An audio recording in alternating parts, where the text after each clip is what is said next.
যোৰহাট পৌৰসভা এখন মোৰ বাৰ্থ চাৰ্টিফিকেট আছে। মই এখন ছিংগল চলিয়াৰ নিচিনা মানুহ এজনক দেখাব যোৱা নাই। তেখেতক মই দেখাব লাগে বুলি মই নাভাবোঁ। মই আপোনালোকে সোধাৰ কাৰণে মই এইটো দেখাই দিছোঁ যে মই বাংলাদেশী হয় নে নহয়, 1 নম্বৰ।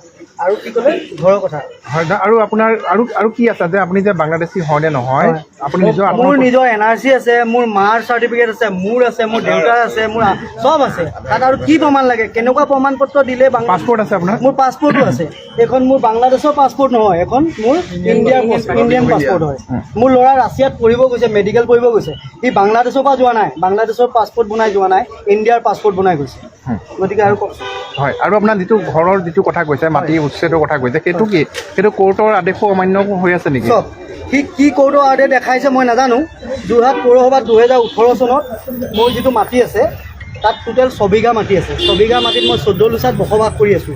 তাত 80 ঘৰ হৰিজন কলনীৰ মানুহ বহি আছে, 2খনকৈ স্কুল আছে, এটা স্লটাৰ হাউচ আছে যিটো বন্ধ হৈ গ'ল, আৰু এখন মোৰ কাষতে মানুহ আছে। তাত আমি কমেও 90 ঘৰ মানুহ বহি আছোঁ 6 লোচা মাটিত। মোৰ আছে কিন্তু 14 লোচা মাটি। এই মাটি টুকুৰাত মই মিউনিচিপালিটি বৰ্ডত লিজত আবেদন কৰিছোঁ। তাত 2018 চনতে মোক এইটো পাছ কৰি দিছে। এইটো মোৰ তাৰ কাগজ, মই দেখাই দিছোঁ। 1 নম্বৰ। 2 নম্বৰ, সেই মাটিটোত মই টেক্স দি আছোঁ, মিউনিচিপাল হোল্ডিং দি আছোঁ। মোৰ নামত খাজানা ৰচিদ আছে। মোক আপত্তিবিহীন প্ৰমাণ পত্ৰ চেয়াৰপাৰ্চনে দি গৈছে, আপত্তিবিহীন প্ৰমাণ পত্ৰ। আৰু আমাৰ পৰা এখন লিখা আছে, লিখা লৈ থোৱা আছে যোৰহাট পৌৰসভাই, যে কোনোবা দিন যদি তাত কিবা প্ৰজেক্ট আৰম্ভ কৰে 6 বিঘা মাটিত, যদি চবকে খালী কৰিব কয়, ময়ো হাঁহি এইটো মাটি খালী কৰি দিম, তাত কোনো কথা নাই। এতিয়া কৈছে টকা দি পেলাই আপোনাৰ পৰা পইচা লৈ পেলাই চব মেনেজ হৈ আছে, তেনেকৈ নাম লোৱা নাই, তেনেকৈ মেনেজ হৈ আছে। অন কেমেৰা কৈছে আপোনাৰ। এইটো হ'ল মই কেছত জিকা এটা LG কেছ। তেওঁলোকে ছিংগল চলিয়াৰ ইয়াত মানুহে মোৰ ওপৰত কেছ দিছিলে, আপোনাৰ এইখন LG কেছ, LG 2817। এই কেছখনো মই জিকি থৈছোঁ, আৰু টকাৰ কথাটো হ'ল কি, টকাৰ পিছত চবেই মৰা মানুহ নহয়।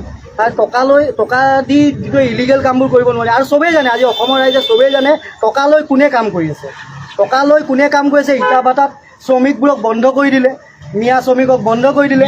এতিয়া সেইটো মিয়া শ্ৰমিকক বন্ধ কৰি গোটেই ইটা ভাটাৰ পৰা পইচা আমি শুনিছোঁহে দেই, পইচা লৈ আকৌ শ্ৰমিকে তাত কাম কৰি আছে। গতিকে অসমৰ ৰাইজে বুজিবলৈ একো নাই, চবেই জানে। গতিকে সেইটোৱে, মই কাকো টকা দিয়া নাই। যোৰহাট পৌৰসভাৰ বিষয়েও তেওঁ কৈছে, আপুনি 20টা যদি যোৰহাট পৌৰসভাত কাম ওলায়, 18টা কাম আপুনিয়ে পাই দিব। আপুনি বাৰু তাৰ কাৰোবাৰ মানুহ মেনেজ কৰে বুলিও কৈছে। এই নিউজটো মই পালোঁ যোৰহাট পৌৰসভাৰ।